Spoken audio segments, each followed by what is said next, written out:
What is up? Welcome into your Finally Football Friday Buckeye Blitz. It's a Buckeye Blitz. It's a Buckeye Blitz.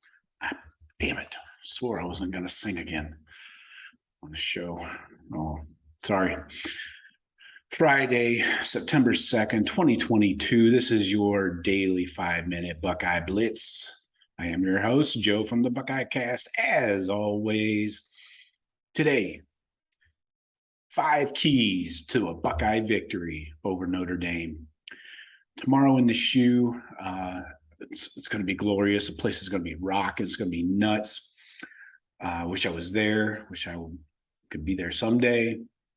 100th anniversary of the shoe. 20th anniversary of the 2002 National Championship team. Tress is going to be in the building. All the Buckeyes. Oh, it'd be glorious, glorious sight. So anyway, here are my 5 keys. This is what I'm looking for. These 5 things are what I'm looking for when I watch the game, okay? Starting off, number 1, this should be pretty obvious. I think this is probably first on everybody's mind. Toughness, like Coach Mick would say. Toughness, toughness, toughness. Is the toughness back on the line of scrimmage? And I'm talking both sides of the ball. Are we able to move people off the ball on offense? Can we slam the fucking ball in there and make room, get our guards pushing forward, get the tackles kicking guys out, let Travion and Mayan do their thing? Is that happening? If we are putting people on their backs on the offensive line, we are going to win easily. On defense, same thing. Are we getting a surge up the middle? You know, they're going to try and run the shit out of the ball. We talked about it the other day on our 5-minute show about the Irish offense against our defense. They're going to try and slam the ball in there. You know, Marcus Freeman's a defensive-minded head coach. He's going to be more conservative, try and keep it close for 3 quarters. Then hopefully in the 4th quarter, they've made enough plays and they can, win by a field goal or something. Not happening, son. So we on the defensive and offensive line gotta win there. If we don't see that toughness, I'm very concerned for the rest of the season. Very concerned. So that's my number 1 thing I'm looking for, toughness on the lines of scrimmage. Number 2, on offense, who are the stars? Who stands out? We know JSN, but who did he go to when he's bracketed by 2 guys, Say he's going against their slot corner and then they got safety help over the top. Who do you turn to? Who's got single matchups, a man-to-man matchup? Is it Fleming? Is it Harrison? And then what do you do with Igbuka and Ballard? Do you run 9 routes with Ballard, stretch that defense, take the top off, like I've said before a million times, kind of that JMO role, go deep, or Devin Smith, since he's from Massillon and wears number 9. And then Emeka Igbuka, does he factor into the rotation? I got to think so somehow, some way, somewhere. So probably from the outside, I would imagine either behind Harrison or Fleming would be Igbuka. So who is that guy?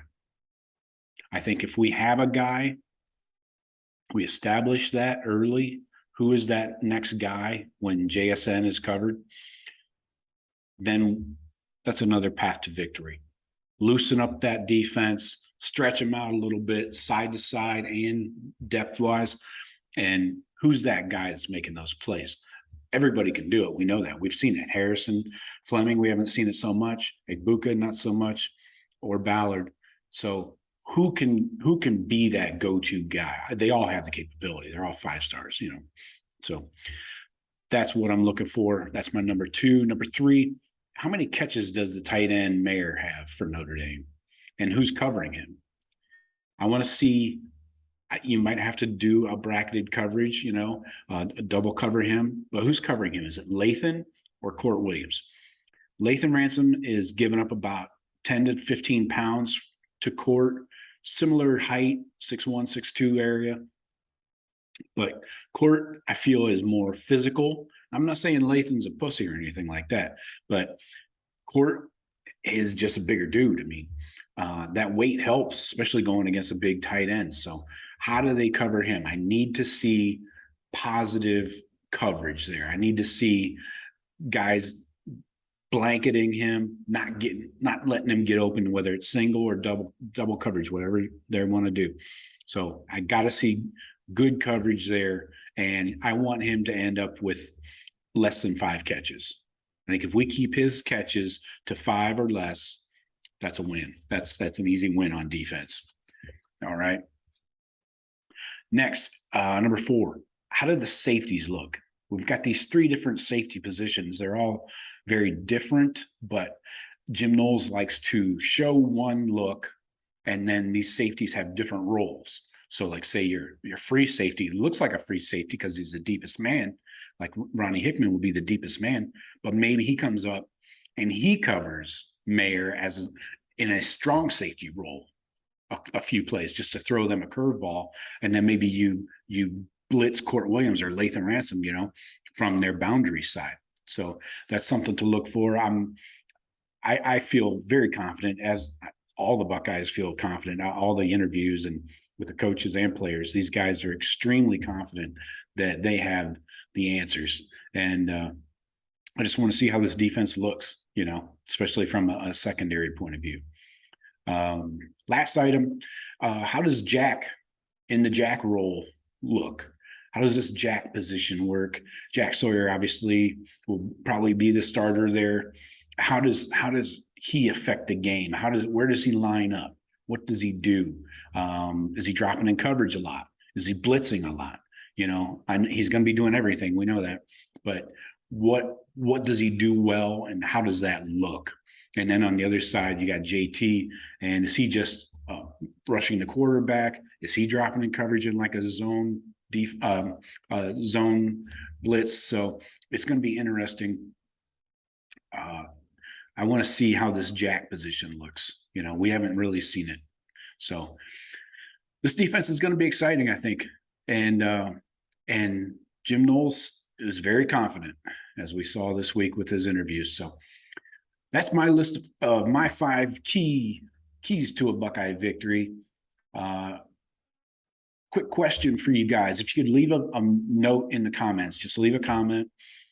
Would you be interested in a YouTube Live? I'm thinking about hosting a YouTube Live Saturday before the game, like sometime in the mid-afternoon during the noon and 3:30 games. Or I might do one Sunday too.